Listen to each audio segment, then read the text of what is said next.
If you are like me and you grew up watching like animal documentaries, you always imagined how it would be to grow up there surrounded by animals and all these amazing images that we saw on National Geographic, BBC, all these different channels. Today we speak with Brad Bestelink. Brad actually grew up like this. He's a four-time Emmy Award winner, is an amazing documentarist, an amazing storyteller, and fourth generation bushman in Botswana.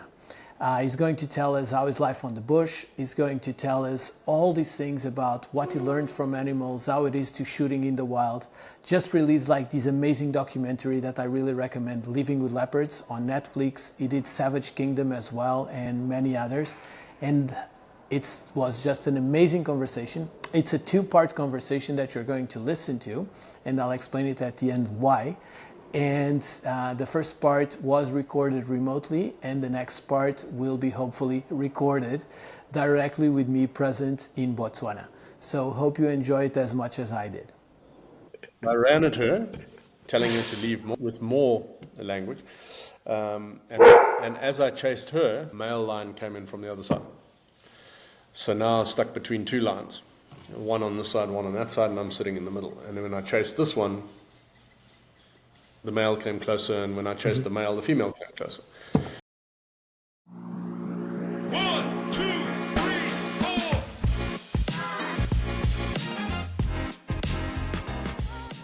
Brett, thank you so much for being here. I was telling you the other day, and it's true, I think I'll be the president of your fan club. I was just so inspired by everything I was seeing about you.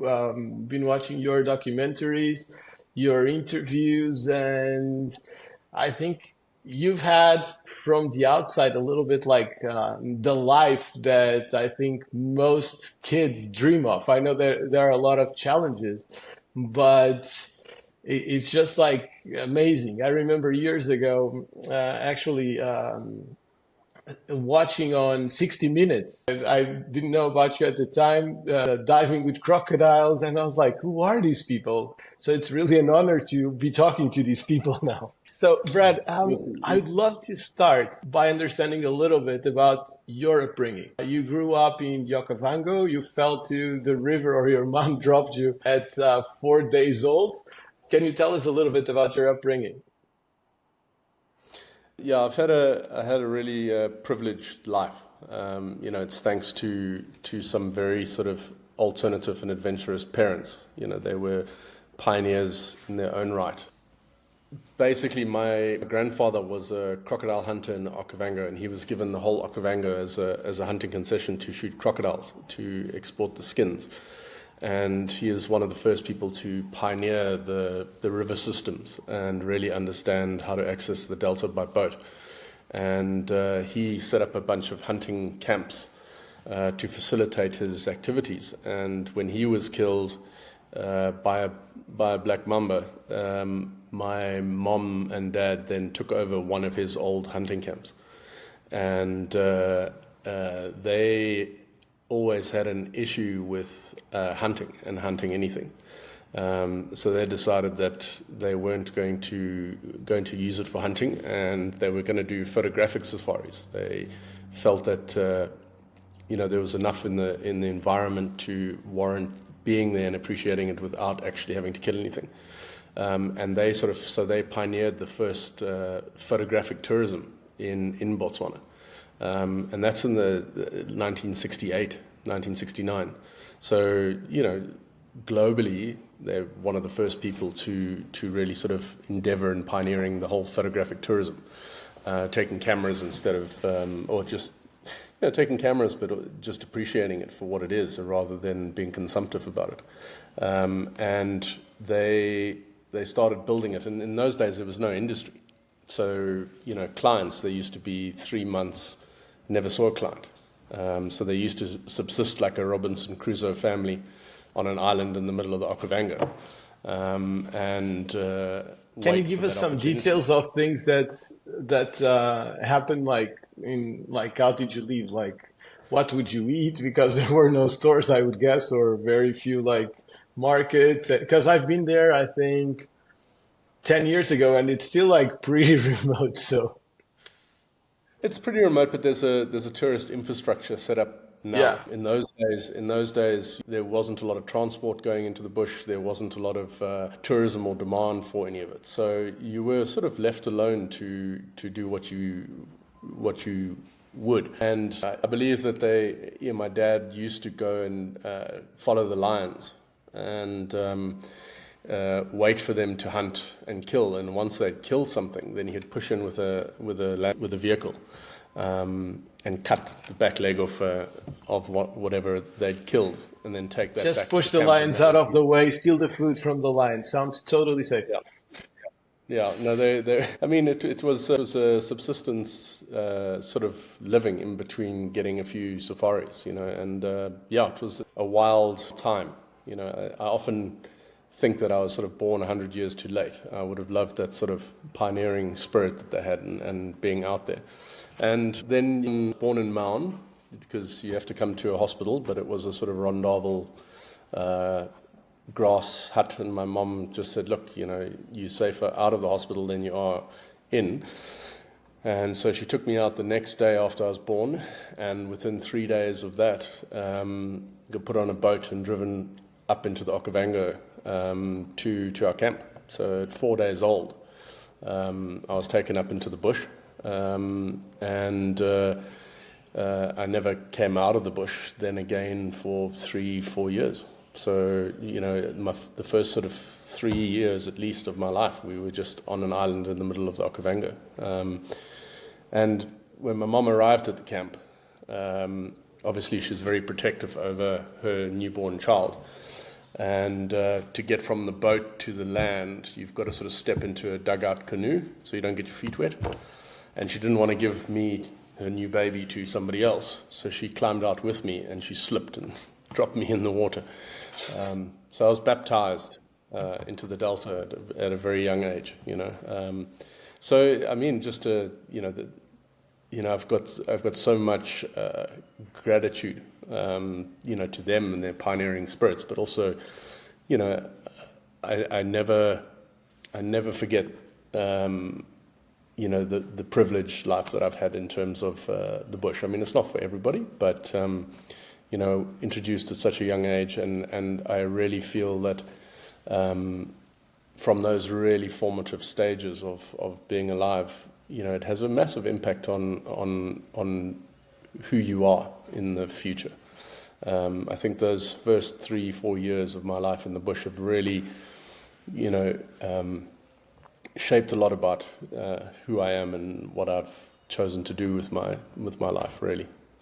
So when you get more introduced like to urban society, what's your take on it? Because you have a lot of people. I lived in the jungle of Honduras in La Mosquitia for a while, and one of the things that I saw with the communities there was that they would be completely fascinated by the city.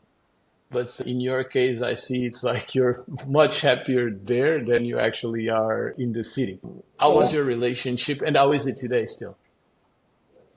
I think, there's some weird stories that my mother talks about. When my sister and I came to town for the first time, we were fascinated by glass on a scale. It's like a big glass sliding door, and the two of us were either side of it, playing with it, trying to work out what it was. It was very foreign to us. Sure, we had glasses and small things, but nothing on that sort of scale. Obviously there's intrigue. I think cities are easy in a way, and that ease, I think, drops a sense of functionality.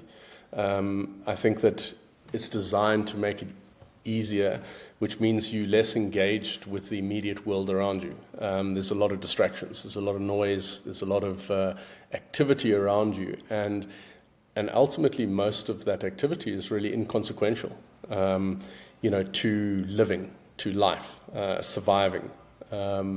I think that is one of the biggest aspects that we have lost, in our urban evolution. One of the earliest memories I have was the camp that we lived in was at the point of northern, and my mother used to put down a blanket, and I used to lie before I could sit, I used to lie on my back and lie on the blanket during the day, the staff and people around us, activity around us. And the wild dogs would chase impala down the island, trying to push them against the water to kill them. And I remember stuff jumping over me, and then my mother coming in a panic and picking me up and pulling me into, sort of a reed house that we had. And basically the wild dogs had chased these impala into the camp, and the hunt went literally straight over me while I was lying on the blanket. I used to lie there and look at the trees and the monkeys and stuff, and so she rushed in, grabbed me, pulled it back, and obviously the impala was killed in the camp, and there was all this excitement. But that's one of my earliest memories, of predators anyway. And the thing about it for me is very much growing up in that environment when you're trying to make sense of the world. It's the sort of doors of perception and things that influence when your brain is working out how to decipher everything around you and obviously narrow your understanding of it so that it's manageable. I think that growing up in that environment, the environments used to speak to you. If you want to survive in the bush and you want to understand what's going on there, there's a certain awareness that you develop and you have to have. When squirrels start making a noise and the francolin starts making a noise, the potential there's a predator of some sort, whether it's a leopard or a bird of prey or a snake. These are all things you've got to know, and these are the things you've got to pick up on. The crew that an example of that is the crew that I have out in the field so often and have done the time chasing leopards. It's very much an auditory endeavor. There's a lot of sound that you do it. It's hard to just find a leopard. You don't drive and find a leopard. You use the bush to tell you where the leopard is. And squirrels and birds are one of the main giveaways in a particular style. And we'd come into town and sit at a restaurant in town by the airport, and somebody's cat is wandering around the garden in the back, and all the squirrels start, and you just see all our cameramen. Where's the leopard? Where's the leopard? And nobody else picks it up. Nobody else is in tune, and we've sort of lost that instinctual fear or that reaction. And I think that epitomizes what cities are. I think we enclose ourselves with a lot of distraction, a lot of noise, and we separate ourselves from the sort of natural environment and the stimulus. That natural environment is always talking to you. It's giving you a good indication. And I think growing up there really sows that into you, where you're trying to survive, so to speak, and everything you're doing is very much about understanding and reading the environment around you. So I think that's what the big divide is. We've sort of moved from necessity and instinct into an environment where a lot of that's just taken away from us. So, I find cities quite overwhelming. You go into, it's always fun. I mean, it's great. We go to a film festival or something, you get into a great city, it's a big city, it's a good life, and it's exciting for a little bit. And what I find I do is very quickly I actually shut down. I stop being perceptive to the environment. I mean, people watching is fascinating to me, but also just, there's a lot of noise and underlying noise. There's a lot of underlying things that are really quite meaningless, and actually you get assaulted by a lot of that stimulus. So you have to just protect yourself, and you shut it up, and you just distance yourself from things that are usually vitally important to you in the natural environment. You just detach yourself. I think I think it's probably one of the biggest causes of mental health issues as well, and the crisis we're having right now. I've had one of the I would say the most transformational experiences I've had was like doing a survival course in the desert of Utah. And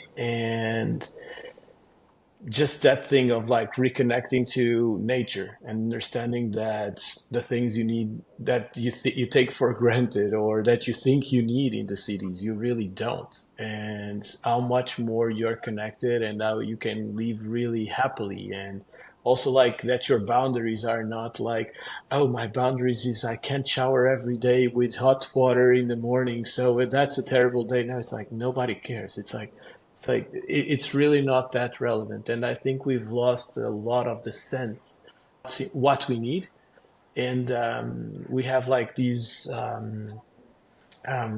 wheel where we're just running after a lot of consumption and a lot of things, but we never. It's like the carrot. We're never getting the carrot because the system is made for us to keep running and running, and we are very disconnected. I would make it mandatory for people to start having more experiences and connecting a little bit more, because it's a crisis we have. And I see teaching as well that depression, and people are taking like antidepressants, and of course some people need to, and nothing against it, but they're taking it like it's chewing gum, instead of Yeah. reconnecting with themselves. I mean, I'd agree. I'd agree with that. You know, I think the big thing is, you know, as animals, there's a certain amount of stuff that is hardwired into us, but we are an intelligent species, and I think our biggest problem is that we've kind of replaced a lot of intent and a lot of activity and stuff that is intrinsically in us. We are programmed to be perceptive. We are programmed to pick up patterns. We are programmed to be aware of our environments as part of a survival strategy of any animal. And we're the same. As soon as you go into a city, all of a sudden, all of that becomes irrelevant. So where does that instinct and that drive go? And, you know, I think it's very much pushes us into a realm of lack of purpose. You know, if you avoid lion because the baboons are calling, you understand why that happened and you understand the necessity for it. And it kind of quashes, or it kind of reaffirms this natural instinct in us. Now you take all of that away, where's that energy now focused? And I think a lot of it goes into meaning, a lot of it goes into direction, a lot of it goes into questioning, trying to find relevance, trying to find an answer. And I think that that's what really destabilizes a lot of people. I think that's one of the main drivers for a lot of the mental health issues that we are dealing with. I think that there's a real lack of purpose that has consequence. And I think being in a city environment and being disconnected, you're constantly on the hunt for that. And actually, it's almost simpler. It doesn't need to be that. You know, there's a certain amount of brain cognizance and awareness that the natural world gives you every day that you're out there, that we just have lost completely in the city environment. And I think that it's a big challenge. I mean, I see it when I go to the bush. Start I'm overwhelmed for the first little while, and then after that, you know, you start cutting out all the insignificant things, and then you get onto a sort of vicious circle of finding purpose.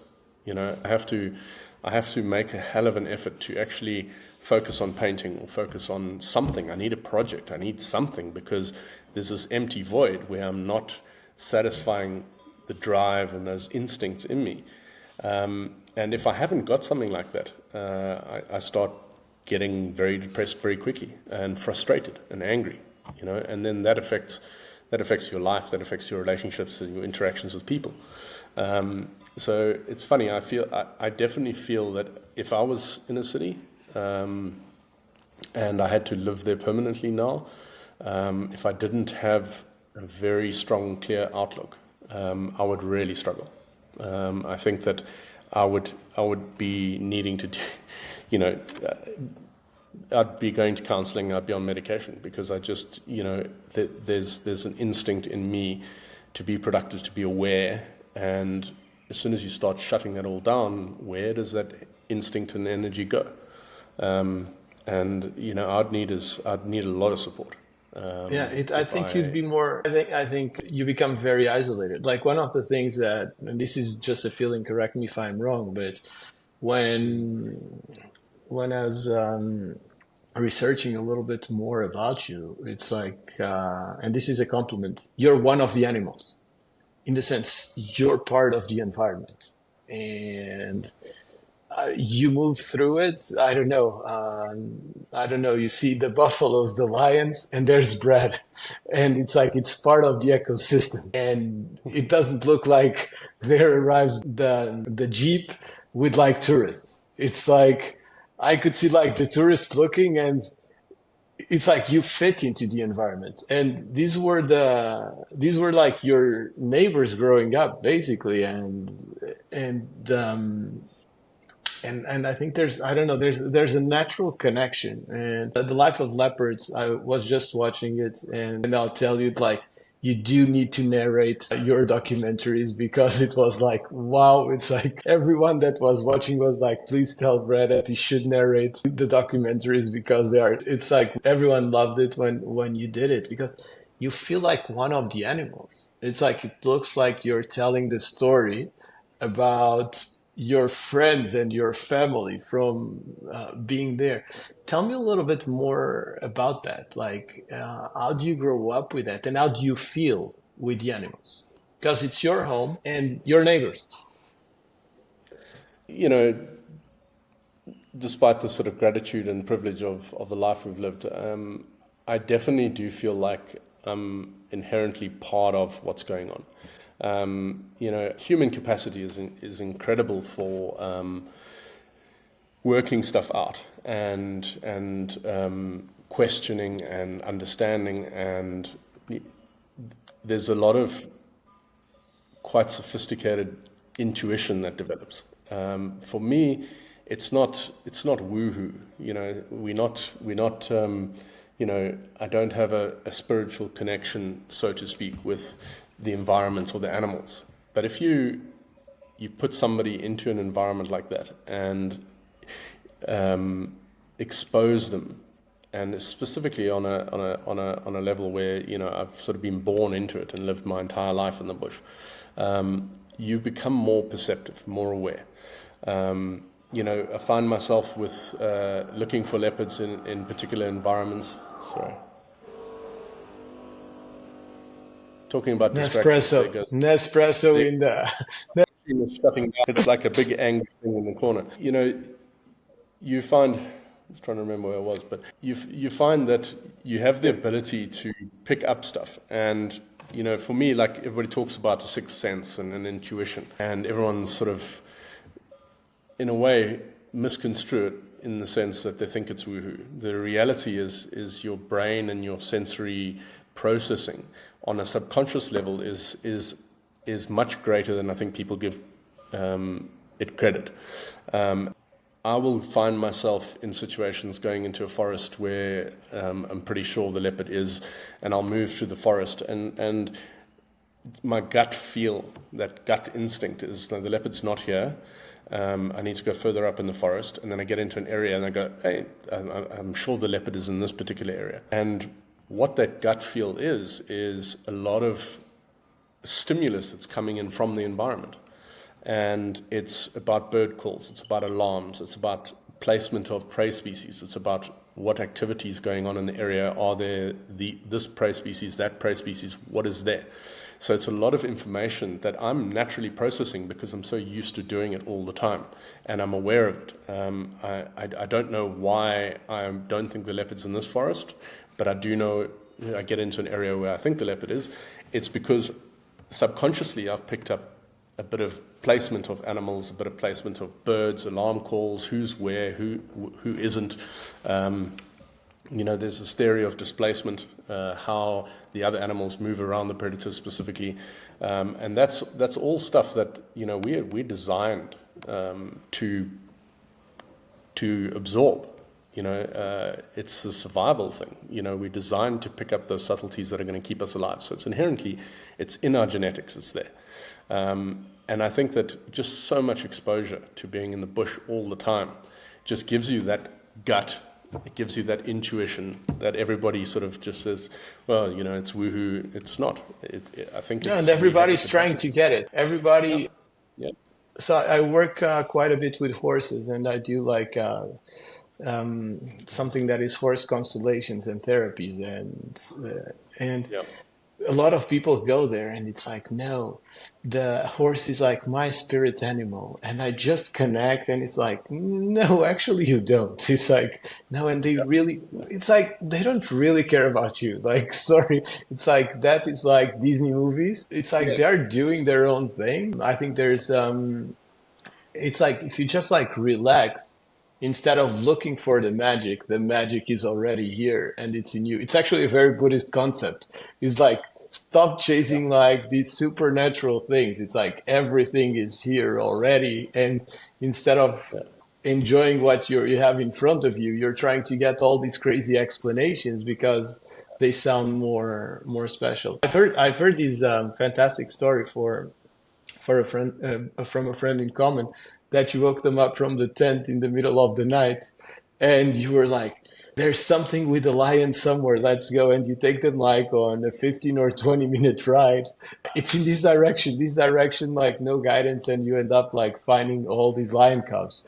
And they were just like, how did this happen? So it's yeah. I agree, and I mean, you know, it doesn't surprise me, and I think that there's been a massive, especially like since COVID, there's been a massive investment in people towards animals, pets, dogs particularly, and I think that, you know, part of that function, like the horses, is I think that there's a slight awakening in people's consciousness, and it's connecting you to something natural all the time. I mean, dogs pick up your levels of anxiety. Some of them pick up how your heartbeat is, so they know how to respond to you. They can tell if you're anxious. They can tell if you're upset. And also having an animal that is calm and something natural, people don't realize what a role having that animal with you plays in your mental health, in your understanding.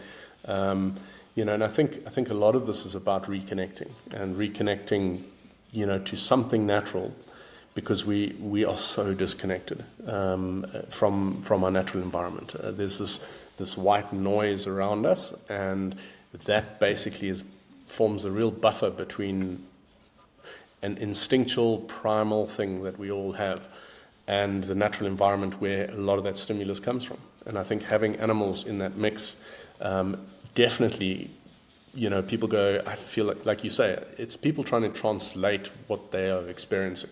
They're trying to understand it, put a label to it.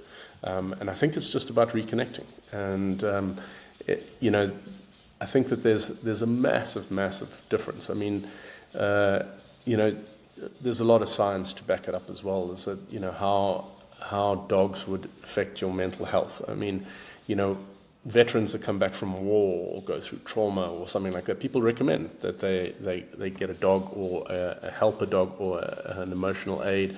And it's just a leveler. It's just bringing something closer to you, and it's awakening a little bit of that internal perception and intuition that we all have in us.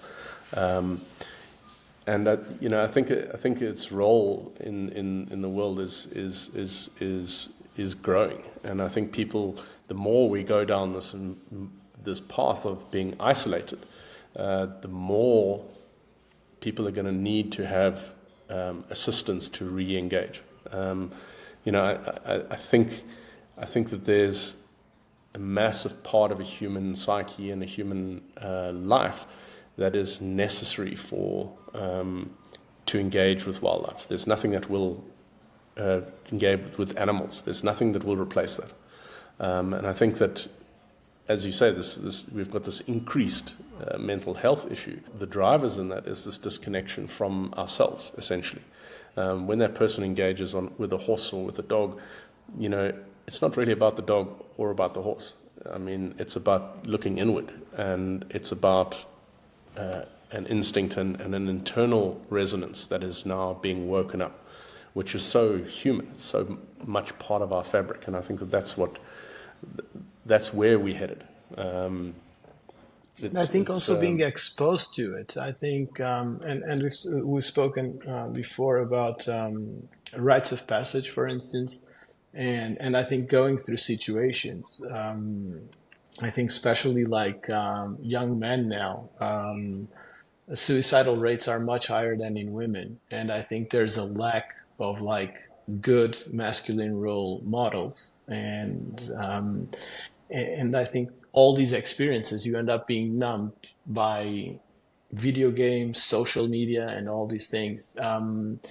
And you don't really go through certain experience sets previously you had, like rites of passage from boy to man, and people end up like never wanting to grow up, never wanting to take responsibility, and this actually creates a very big a distance. And I would love to know a little bit more about your experiences, because you have on one hand a very you go through a lot of struggles. I know you're used to it, but like from the outside, it's like and you have to be a little bit like, I'm very impressed on how 360 you have to be. Because on one hand, you have to be extremely tough because you're dealing with living in the bush all the time. And if something breaks, you have to fix it. And I'd love to know a little bit more about stories of you, but all these stories like being attacked by hippos, by crocodiles, by even like just growing up, the dogs jumping over you with the impala. It's like, so you get exposed to all this. So you have to be tough. On the other hand, like looking at the documentaries you make, it's just like you have to have this extremely sensitive side, because you have to be really connected to the beauty. So you can't be disconnected. And then also some of the things I've watched, you're very emotional. Like the cubs get killed, or a predator that a big cat that you've been following gets killed. Or so how do you manage all this? It's a very it's a lot of very complex emotions, and then I would imagine that you have to stay on your own in the middle of the bush, waiting for something to happen to get like 30 seconds. So, and maybe just turn the other way and you missed it. So there's frustration, there's patience, there's loneliness. Like, how do you manage? It's interesting. I think it's an interesting emotional roller coaster. It's a very persuasive argument for being sort of present. I think you are in a heightened state because you are in the field. Most of the time you're alone. You're dealing with wild animals where there aren't any rules. You've got to understand them. So you are very perceptive, very emotionally perceptive. Most of our instincts are driven by emotion. And what it does is being so perceptive, so aware, and so in the moment and present all the time is tiring, unless you're very, very familiar with that environment. And luckily, I've grown up in that environment, so it's easier for me to be out in the field in the Delta than it is to be anywhere else in the world. That's where I'm most comfortable. And because I'm that comfortable, now a lot of my energy is focused towards the animals and towards the environment and towards those sort of things. You say, it's a hard environment to be in. For me, it's an easy environment to be in. I think if you compare it to, if you say, you've got to fix vehicles, you've got to do all that sort of stuff. I mean, those are small things, and they come so instinctually to us. It's not a challenge. I guess it's a point of reference. I remember I was at a film festival and doing some editing on another show, and I watch the news incessantly when I'm in the cities, and it was right before the Olympics, and the news headlines were England had run out of bubbles.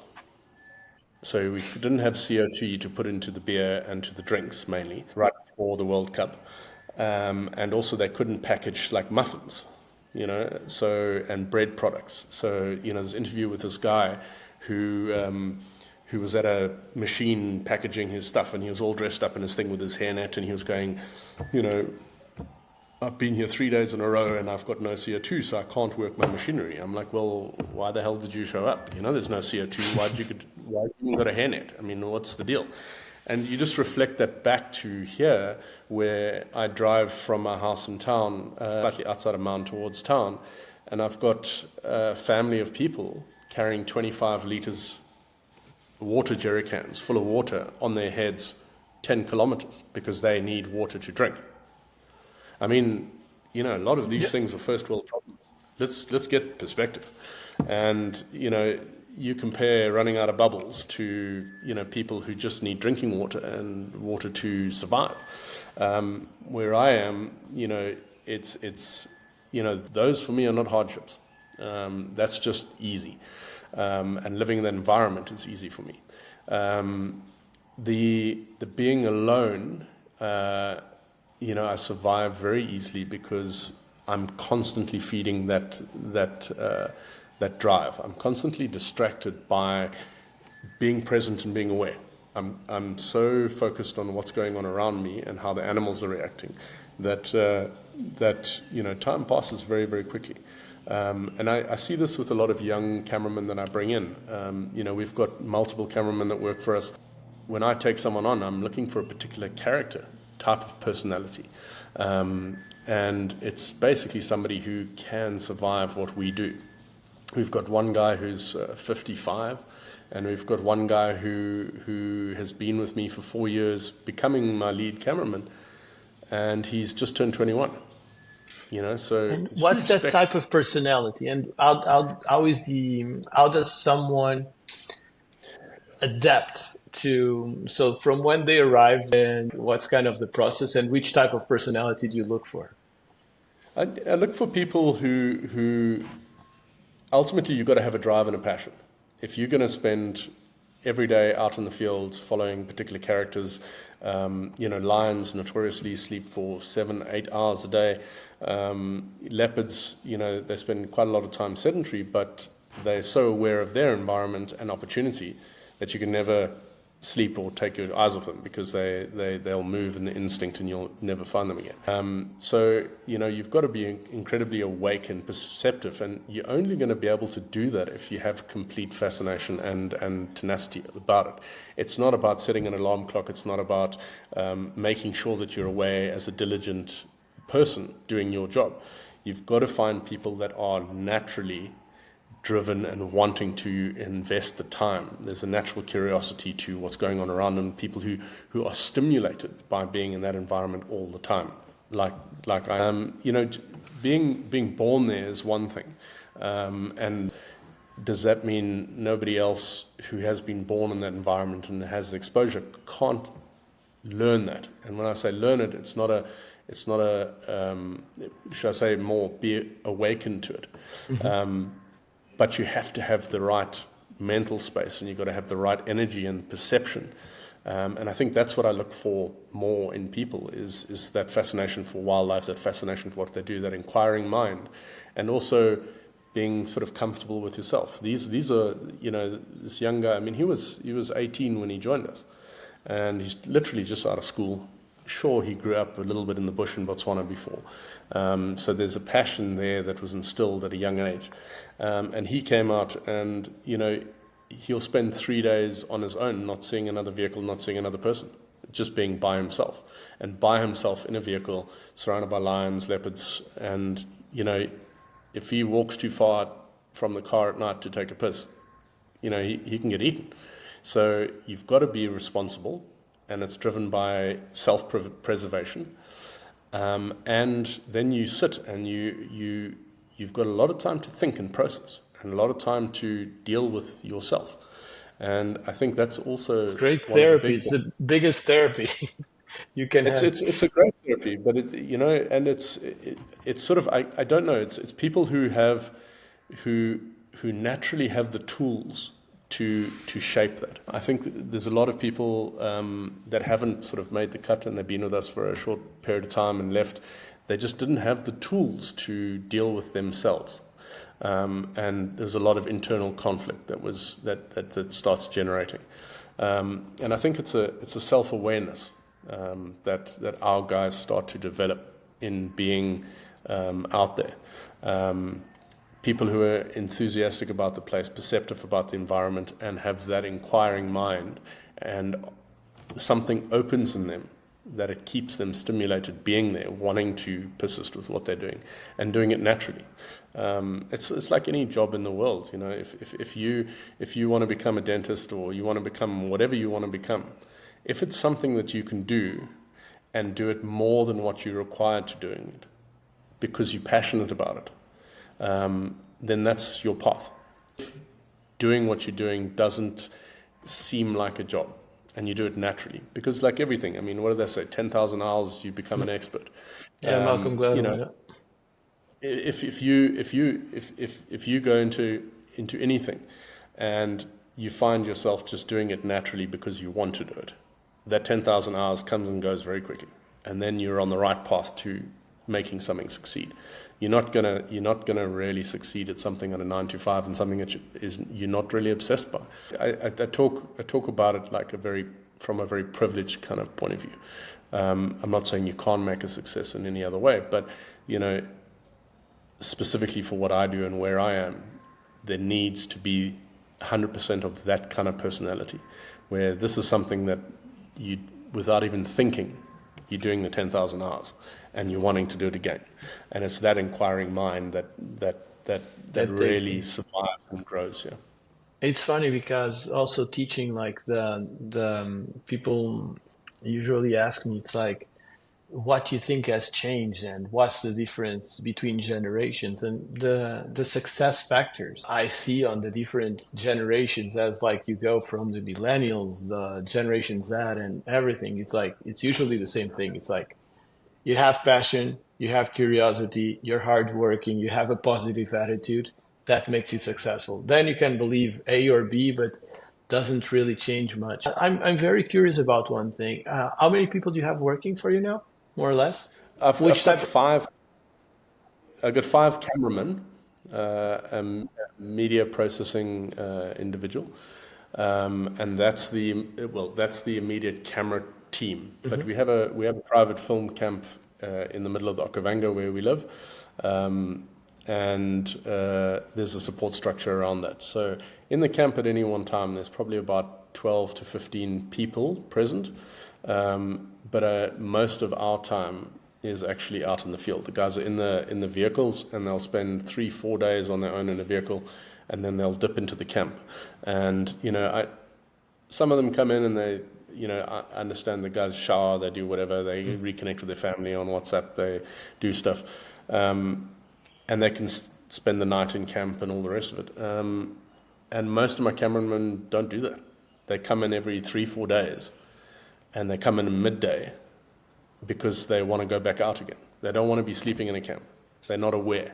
They want to get back onto the animals. They want to sleep near the animals. They want to be ahead of the game.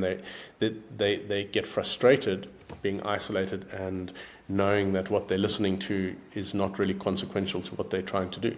So, you know, even though it's not a rule for me, it's guys who've, in that awake, they've woken up to it. They're driven by what they're doing. They're passionate. They don't want to miss anything. They want to stay on top of it. And it's like being, you know, Sherlock Holmes. You know, you slowly piecing together the bits and pieces, and it takes time to track and find them and do it. And that's just the beginning of it. It's once you're in their lives and you're with them all the time, and you start picking up their patterns. All animals are creatures of habit, and these guys have picked up those patterns. And then now you can start anticipating. And the more you anticipate, the more material you get that is good. And it just becomes a self-perpetuating thing. It's like the more you invest in it and the more you dive into it, the more aware you become, the better you become at what you're doing. But then you have the level up from there, right? You have the level up, which is from, like, for instance, Savage Kingdom, where you're following like all these different types of animals and you're like coordinating a story around it. you need massive production, massive coordination. So this is like I would guess it's like a big operation that you have to coordinate. Like, what have you learned from the animals that then take you to manage all because you have great contributors, but that they have to work for a common goal. What have you learned from the animals, and how do you manage like the teams? What I find is that with the time that you invested in it, you're about capturing moments of their lives that are significant and turning points, that you can hang a narrative on and understanding it. The more you understand the animals, the better you are at following them. The better you are at following them, the more you realize that these stories write themselves. You're getting into a biography. You can only tell that story if you totally involved in their lives.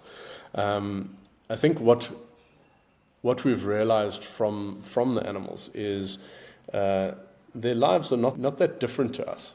I think that they have very similar drivers. They have very similar constraints. I mean, as us as animals in the bush. Not as a city or anything like that. But what I find is that they have to be present. It's all about survival and survival instinct. And it just leaves behind a lot of the clutter. There's nothing that they take for granted. Every kill is important. Every interaction is important. And it's almost just a much purer, simpler life, where every action is consequential. Every noise they hear means something, tells them something. And I think it's that real presence about surviving and being alive. That's what we've lost. It's very much the stories write themselves, and you'll never get bored.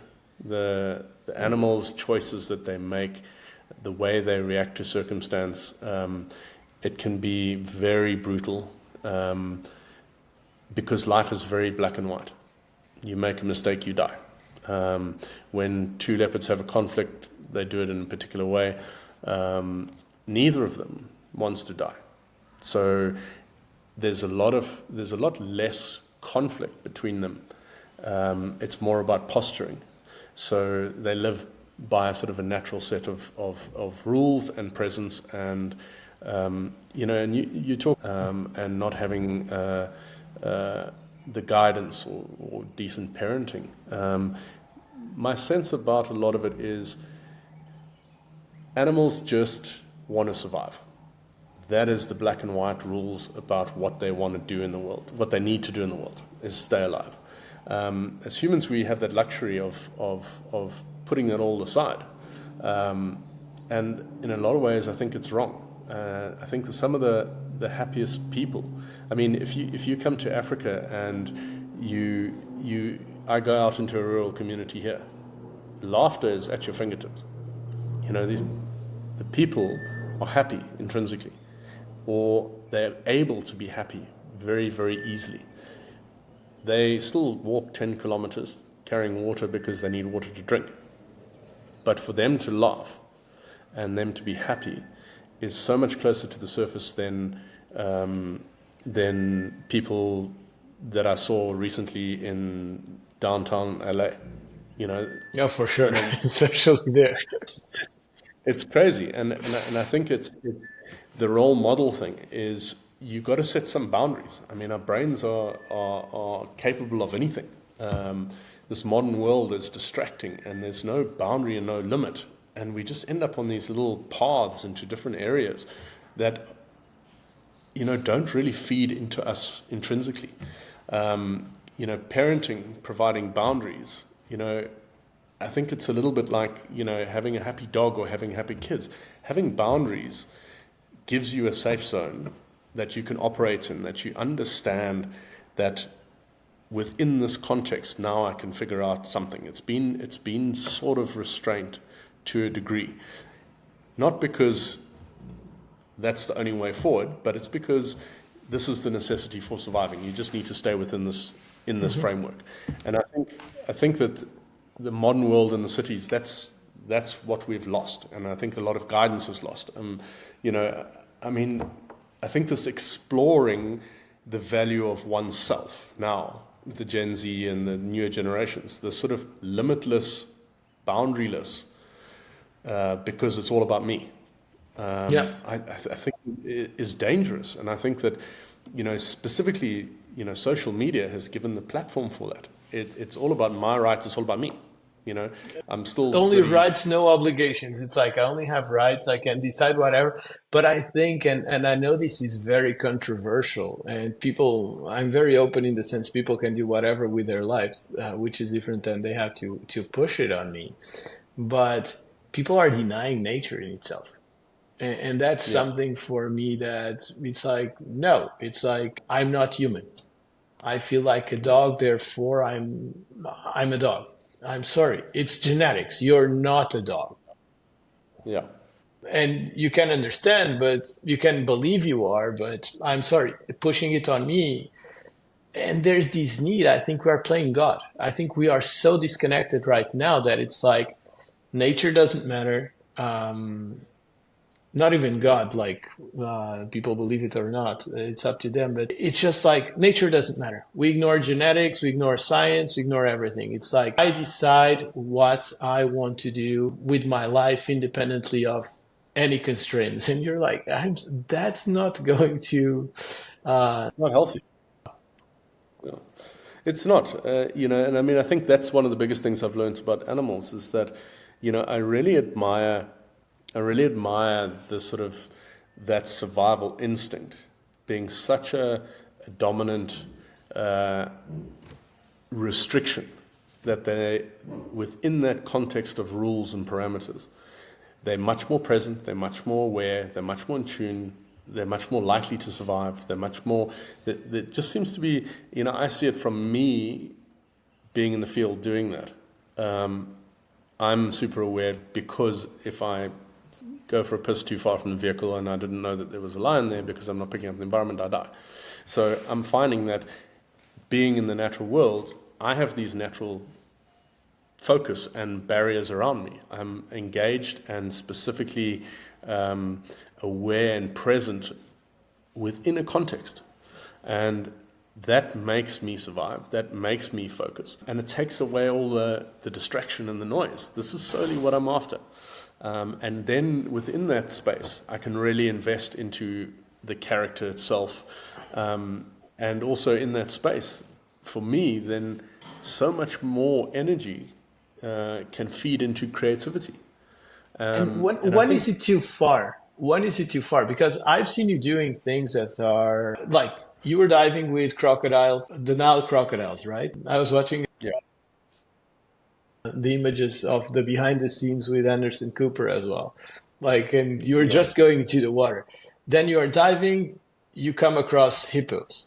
I would love to know, like, what's actually like the scariest situation that you thought maybe I'm not making it out of here.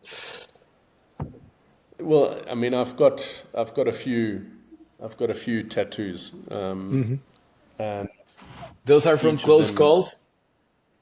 They're all close calls. It's basically symbols of animals that I have very nearly died from. I've got elephants, been hit by an elephant at night in my truck and the vehicle rolled and we had to hide and get away from it. I got lions. I wasn't being sensible and being aware, and I was sitting in a floodplain late evening, 100 meters from the vehicle, just sort of watching the sunset in a big open area. And I didn't have a belt or I didn't even have shoes, and I was just sort of watching the horizon and everything. And I was like, okay, cool, getting a bit dark, and I look at the horizon, and mosquitoes were coming, and I put my head down, and I was sitting there, and then I look up, and there's this lioness standing in front of me, and I was like, whoa, this is not good. And it's all about posturing in nature, parameters. Animals don't want to, like if a lion doesn't understand what you are, they don't want to play with you because they might get hurt, and if they get hurt, they die. So there's always a thing that's tapered there.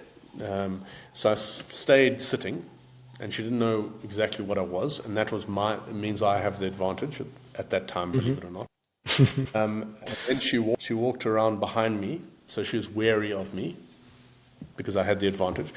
And then she came up behind me very close and started stalking me, like she wanted to flush out to understand what this is and to see if it was an opportunity. So now all of a sudden, all advantage I had of her not knowing who I am was being tested. And she came really close behind me, and at that point I had to get up and chase her. So I confronted her. Predators are not used to being confronted unless it's by another predator. So, like with lions specifically, you have to hold your ground and you have to confront them. And that gives you a greater chance than if you behave like a prey item and run. As soon as you start running, they're like, yeah, you scared of me, I can eat you. You're done.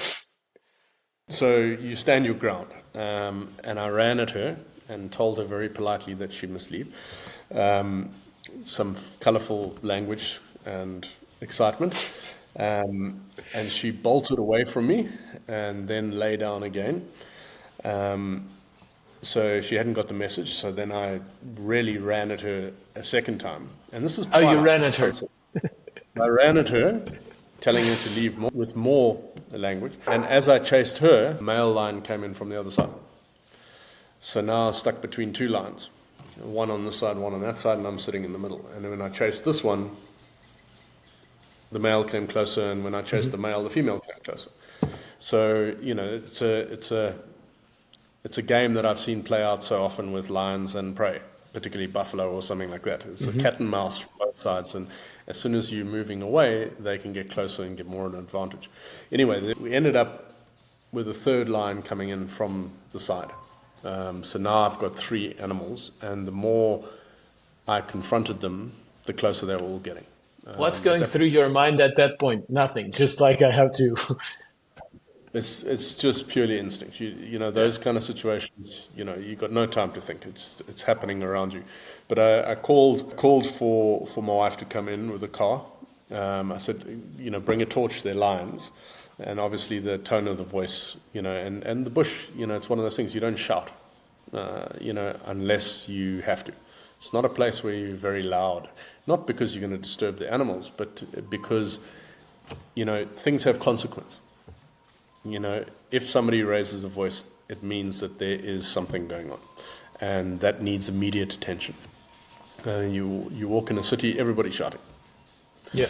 And that's just a natural instinct. Anyway, the lions came in, and luckily the vehicle came. She came in with a vehicle, and there was a pride of 13 lions around me. 1, 2, 3, 4.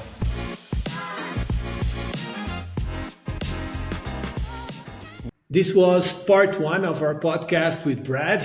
We ran into some technical issues with Brad in Africa and the internet connection.